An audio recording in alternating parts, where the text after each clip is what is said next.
If you try to control the variety of situations that may pop up in your face tomorrow morning, all that'll happen is you will become a very limited life. You would step out into the world and do whatever that needs to be done only if you have an assurance, no matter what you walk into, you will not lose yourself. You will walk full stride, otherwise you'll only be a half a step. Most human beings are half steps because the fear of suffering. If this happens, what will happen to me? If that happens, what will happen to me? If you're well managed within yourself, you know how to manage your thought, you know how to manage your emotion, you know how to manage your body, your chemistry, your energy. If you know how to manage all this, what does it matter if you walk into hell, I'm asking? If you are well managed, if you are a heaven within you, what does it matter where you go? Hell also will be an interesting place to go. But if you are ill-managed, then you want to be in a nice place all the time. You will not step out into anything. I'm not saying this is wrong, this is against nature, because in nature, every life is aspiring to be as much as it can be, isn't it? Every life is naturally aspiring, this is not a philosophy, this is not an ideology that you must do this or that. It is natural and intrinsic for every life that it will do as much as it can. From an earthworm, from a worm to an insect to a bird, to an animal to a tree, every one of them are trying to be full-fledged life. If you go against this, simply because of the fear of suffering, then all possibilities of exploring the nature of being human, the tremendous immensity of being human is just lost upon humanity. Today, you will see this everywhere. When people say, I am only human, they are talking about the limitations of being human. They are not talking about the possibilities of being human, isn't it?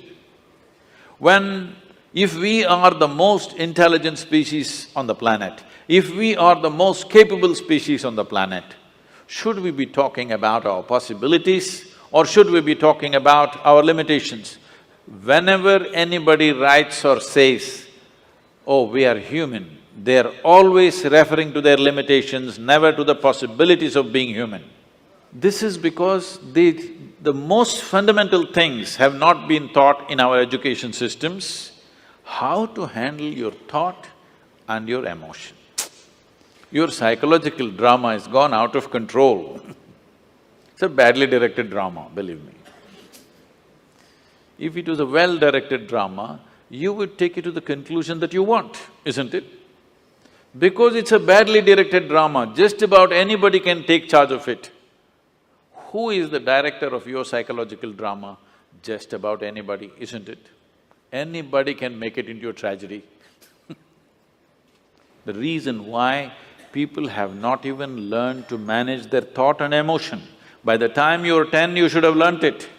At 60, people still don't know how to manage their thought and emotion. They're standing up like ghosts in their life. They don't need anybody's help.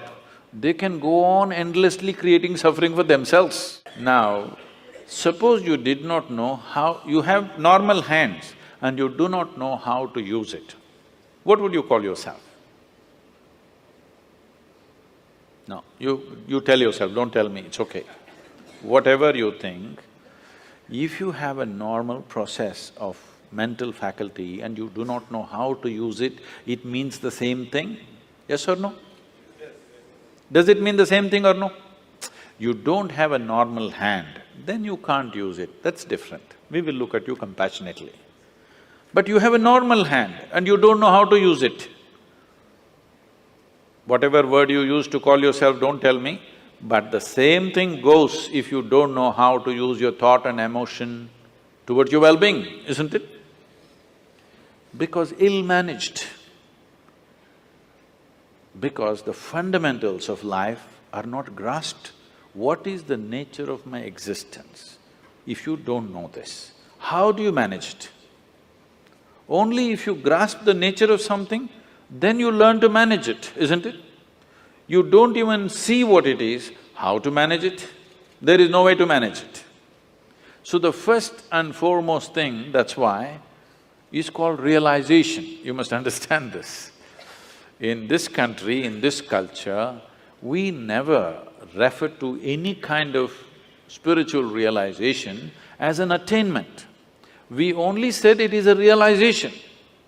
Realization means you simply saw what is already there. You did not invent anything.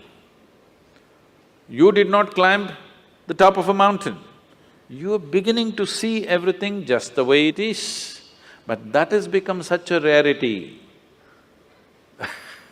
that it is being hugely valued.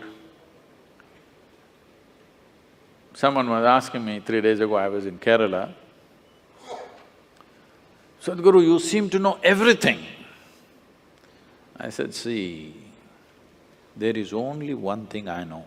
I know this one thing from its origin to its ultimate." I said, "I know only one thing, and what are you clapping your hands for?" I know only this one thing.